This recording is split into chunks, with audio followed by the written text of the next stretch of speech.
వృత్యర్థం శ్రీ మహాగణపతి పూజాం కర్తం స్థల శుద్ధ్యర్థం పాత్రతో సహా కొద్ది సైడ్ పెట్టేసేయండి. ఈ కలశం చెంబు తీసుకోండి. దీనికి చెంబుకు 4 వైపున 4 బొట్లు పెట్టేసి అందులో అక్షంతలు పసుపు కుంకుమ ఒక పుష్పం చేసి ఓం కలశస్య ముఖే రుద్రకంఠే విష్ణుసమాసతః మూలే దత్రస్తుతో బ్రహ్మ మధ్యే వా త్రికరాసురాః కుక్షోరసాగరః సర్వే దత్తదేవా వసంతర ఋగ్వేదో తేజుర్వేదో సామవేదో హేతుర్వనః అంగే స్వేదాః సర్వే కలశాంబుసమాశ్రితాః ఓం కలశస్య ముఖే రుద్రే సుధావతి పవిత్రే పరిశిక్షతే ఉక్తేర్యజ్ఞే వర్ధతే అదిత్రే ఓం మరోదనారోహణప్రహాణ జసేదవం ఆ చెంబు కింద పెట్టేసుకొని దాని మీద చేతి పెట్టి చెంబు మొత్తం క్లోజ్ చేసి పెట్టించాలి. ప్రాణావాప పదవాపో నవాపో వృతమాప సమ్రాడాప విరాడాప స్వరాడాప స్థుంధాకుస్యాపో జ్యోతికుస్యాపో విజయోగస్యాప సత్యమాప సర్వాదేవదా ఆపో భూరభువత్స్వరాపో. ఆ చెంబులో ఉన్న మామిడాకు విష్ణులోకమును వెళ్ళి నారద మహాముని విష్ణులోకములలో చతుర్భుజలను తెల్లని శరీర ఛాయా గలవాడను శంఖము చక్రము గద పద్మం మొదలకు అలంకార గలవాడకు శ్రీహరిని చూసి ప్రార్థించింది. మనసుతో ఊహించడం కానీ వాక్కుతో వివరించి చెప్పుల కానీ శిక్షము కానీ అతీతమైన రూపం గలవాడ ఆది మధ్యాంతరహిత నిరుటపై సుగుణాత్ముడైనటువంటి ఆది గురుధరమైనటువంటి భక్తుల బాధలు తొలగించినట్టు శ్రీమన్నారాయణ నీకు భక్తితో నమస్కరిస్తున్నాను. శ్రీహరి నారదుని చూసి ఇస్తాను. ఓ నారద మహాముని నీ వచ్చిన కారణమేమి, నీ పూర్తి తీర్థంలో చెప్పు అని నారదుడు శ్రీ మహాముని చెప్పి ఆ వ్రతం ఆచరించే విధానం కూడా తెలుపు. వైశ్యుడు రాజు చెప్పినంతలో విని ఓ రాజా నాకును సంతానం లేదు కనుక నేనును నీ వ్రతం ఆచరించి సంతానం పడదని పలికి పిదవ ఆ వైశ్యుడు తన వ్యాపారం పూర్తి చేసుకొని తిరిగి తన స్వగ్రామం చేరుకున్న వాడే సత్యనారాయణ వ్రత ప్రభావం వలన తన భార్య అయిన లీలావతికి చెప్పి ఆమె వేచుండగా నాకు సంతానం కలిగినచో ఈ వ్రతమును తప్పక ఆచరించదని ప్రతిజ్ఞ చేశాడు.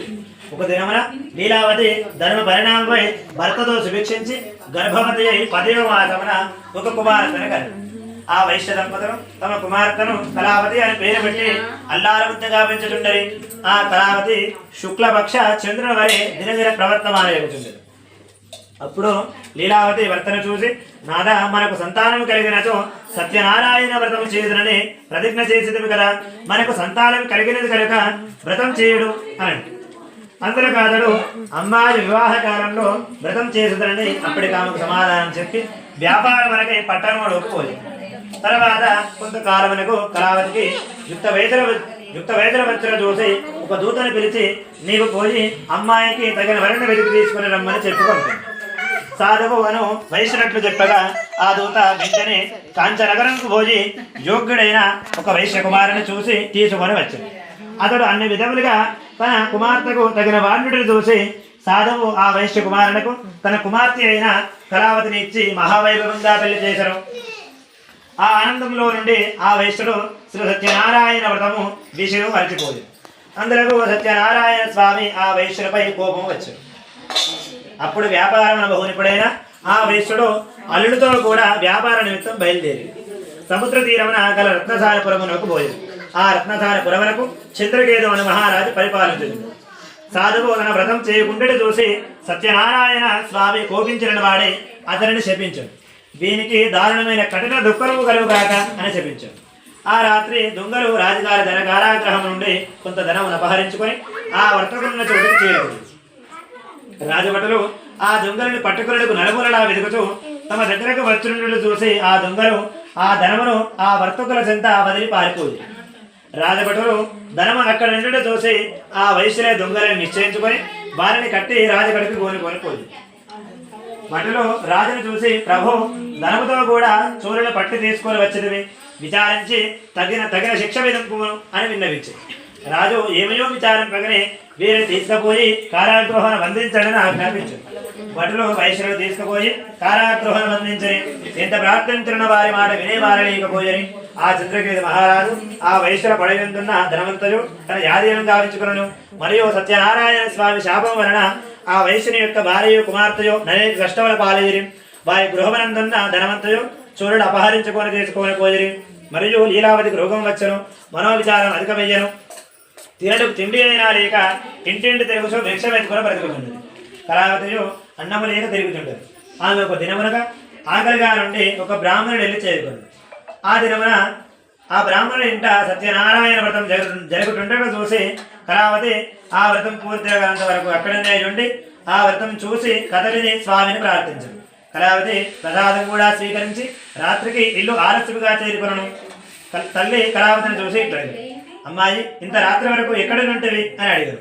అందరకు కళావతి, అమ్మ ఒక బ్రాహ్మణుడి గృహమున సత్యనారాయణ వ్రతము జరుగుతుండగా చూసి ఆ వ్రతం పూర్తిగానంత వరకు అక్కడనే ఉండి కథ విని ప్రసాదం తీసుకురవచ్చుదని అని చెప్పింది.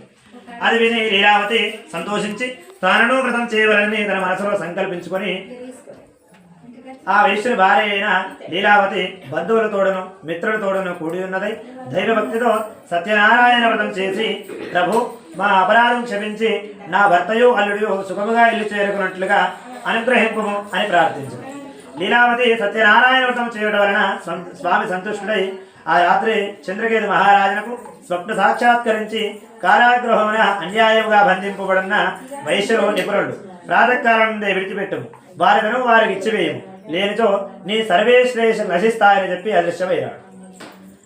మరణాడు సూర్యోదయమని వెంటనే రాజు మంత్రి పురోహితులను పిలిచి సభ వేసి రాత్రి తనకు వచ్చిన కళ సభలో వారందరికి చెప్పి ఆ వైశ్యుని వెంటనే బంధ విముక్తులు చేసి ఇటకు తీసుకుని రండని భటులను ఆజ్ఞాపించారు. భటులు వెంటనే పోయి వారిని చెర నుండి బయటకు తీసుకొని వచ్చారు. ఆ వైశ్యులు రాజునికి నమస్కరించి, రాజు ఇకను తనకేటి శిక్ష విధింపును అని భయభ్రాంతులు ఇచ్చింది. అప్పుడు రాజు వైశ్యులు చూసి, పోయి దైవ ప్రాధికారం వలనే మీకిట్టి దుఃఖం సంభవించను, ఇక మీకు భయమైపోయేది, మిమ్మల్ని విడిచిపెట్టుతున్నాను అని చెప్పి రాజు వారికి క్షూరాదులు చేయించి కట్టెకులకు నూతన వస్త్రం ఇచ్చి సంతోషపరిచారు. ఇకను రాజు వారిని అనేక విధములుగా గౌరవించి తాను స్వాధీనం చేసుకున్న దానికి రెట్టింపు దానిచ్చి సంతోషపెట్టారు. ఇకను ఆ చంద్రకేతు మహారాజు వారిని ఆనందంతో మీరు ఇంటికి పోవచ్చును అని చెప్పారు. వైశ్యులు రాజునికి నమస్కరించి అనేక విధులుగా కొనియాడి తమ దారిని పోయి. ఇది తృతీయోధ్యాయః సమాప్తః. జై బోల్ రమాజయ సత్యనారాయణ స్వామి భగవానికి.